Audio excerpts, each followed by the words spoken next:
뿌잉! 안녕하세요. 바람샘사의 바람입니다. 오늘은 제 30번째 영상인데요. 이번 영상에서 말씀드릴 주제는 세무사 1차 시험 불합격 후 어떻게 1차 시험을 다시 준비할지에 대해서 말씀드리겠습니다. 전국의 많은 수험생분들께서 이번 세무사 1차 시험을 보시고 합격하신 분도 계시겠지만 불합격하신 분들도 계신 걸로 알고 있습니다. 저 개인적으로는 총 3번의 1차 시험을 응시를 했었는데요. 물론 3번 다 합격은 하였습니다. 물론 누군가가 바람세무사 자랑하는 거 아니냐라고 물어보실 수 있는데 자랑이면서도 자랑이 아닙니다. 왜냐하면은 3번의 1차 시험을 응시했다는 건 그만큼 2차 시험을 불합격했다는 뜻이기 때문입니다. 다시 돌아와서 말씀드리면은 제가 총 3번의 1차 시험을 보면서 어떻게 공부를 해야 1차 시험에 합격을 할 수 있을지에 대해서는 조금은 자신감 있게 말씀드릴 수 있을 거라고 보고 있습니다. 이번 영상은 총 4가지 포인트로 말씀을 드릴 건데요. 조금 지루하더라도 끝까지 영상 잘 따라와 주셨으면 좋겠습니다. 첫 번째, 불합격의 원인 찾기. 어떤 사건이 벌어졌을 때 좋은 결과가 나왔으면 모르겠지만 좋지 않은 결과, 시험을 예를 들면은 불합격이죠. 이 불합격이라는 결과를 받았을 때 내가 왜 떨어졌는지, 내가 왜 이 시험에 떨어질 수밖에 없었는지에 대해서 곰곰이 생각해 보셔야 됩니다. 누군가에게 물어서 답을 받을 수 있으면 참 좋겠지만 내가 공부를 했고 내가 시험장에 갔고 내가 불합격을 했기 때문에 내가 나 자신을 잘 돌아보시면서 내 불합격의 원인이 무엇인지 잘 생각해 보셨으면 좋겠습니다. 제가 개인적으로 생각하는 불합격의 원인은 실력 부족입니다.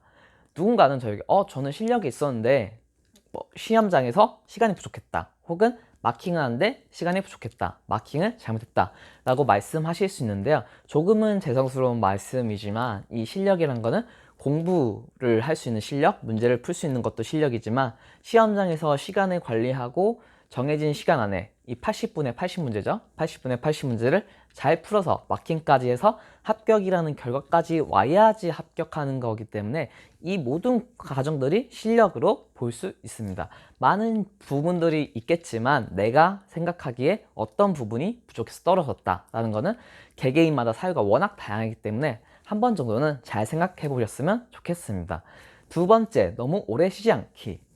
시험에서 불합격을 하게 되면은 정신적인 데미지가 무척 큽니다. 이런 데미지를 회복하기 위해서 나는 한 달, 2달을 쉬고 다시 공부를 시작하겠다고 생각하신 분들도 계시겠는데요. 사실 개인적인 경험에 의하면은 공부를 하다가 멈추고 다시 공부를 시작하게 되면은 이 집중하던 나의 모습이 계속해서 이어져 나가야 되는데, 특히 1차 시험을 준비하면서 집중을 하셔서 공부를 하셨고 불합격을 받아서 안타까운 마음이 크겠지만 이 집중하는 나의 몸 상태는 그대로 유지가 됩니다. 그렇기 때문에 너무 오래 쉬면은 이런 집중할 수 있는 힘을 잃고 다시 집중하기 위해서는 정말로 본인의 의지와 노력이 또 필요하기 때문에 짧으면 일주일, 2주, 3주까지 정도만 쉬시고 바로 다시 1차 시험을 준비하셨으면 좋겠습니다. 세 번째, 계획 다시 짜기. 많은 수험생분들께서 내가 공부를 이렇게 해서 불합격을 했다. 근데 내가 다시 나를 믿고 계획을 짤 수 있을까? 혹은 어떻게 공부해야지 내년 1차뿐만 아니고 2차까지 붙을 수 있을까라고 궁금증을 많이 갖고 계실 텐데요. 개인적인 의견을 말씀드리자면은 1차 시험도 준비를 하셔야겠지만 2차 시험도 같이 준비하셨으면 좋겠습니다. 대략적인 틀을 말씀드리면은 우선 기본서를 보시면서 이론을 한번 읽고 그 다음에 예제 문제를 한번 풀면서 다시금 기본을 되새기셨으면 좋겠습니다. 그리고서는 바로 객관식으로 넘어가는 게 아니라 회계학 1부, 회계학 2부, 재무회계, 원가회계, 세무회계를 의미하죠. 이렇게 회계학 1부, 회계학 2부 연습서를 구매하셔가지고 강의를 한번 쭉 들어보고 복습도 해보고 정말로 이게 2차 공부구나. 물론 1차하고 큰 갭이 있으면 있지만 그렇게 크지는 않습니다. 왜냐하면 똑같은 회계학 그리고 세법이기 때문이죠. 그렇기 때문에 한번 회계학 1부, 2부는 2차 연습서까지 좀 풀어보시고 연말 정도 돼가지고 다시 이제 객관식을 공부하시면서 재정학 그리고 법 과목을 같이 시작하셨으면 좋겠습니다. 물론 정말로 능력이 뛰어나신 분들은 세법학까지 공부하실 수도 있겠지만 세법학까지 공부하기에는 이 1년이란 시간은 조금 짧지 않나 라는 생각도 듭니다. 네 번째, 모의고사 응시.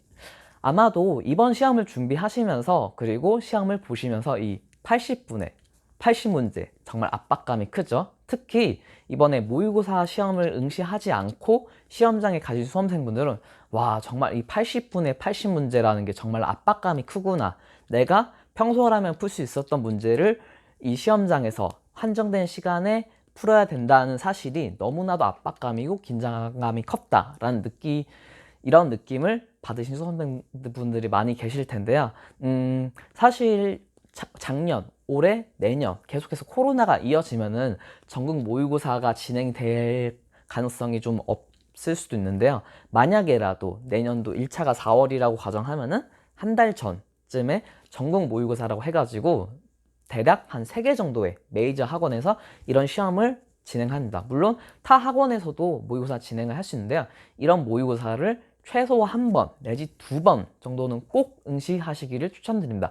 물론 이 모의고사의 시험 난이도가 실제 시험과 좀 갭이 있을 수 있지만 그럼에도 불구하고 실제 수험생들과 같이 정해진 시간에서 연습을 한다는 것 자체가 시험 합격의 합격과 불합격을 나눌 수 있는 요소라고 생각합니다. 네, 6분이 지났네요.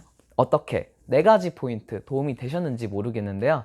마무리하자면은 공부를 더 열심히 하셔야지 붙을 수 있습니다. 네.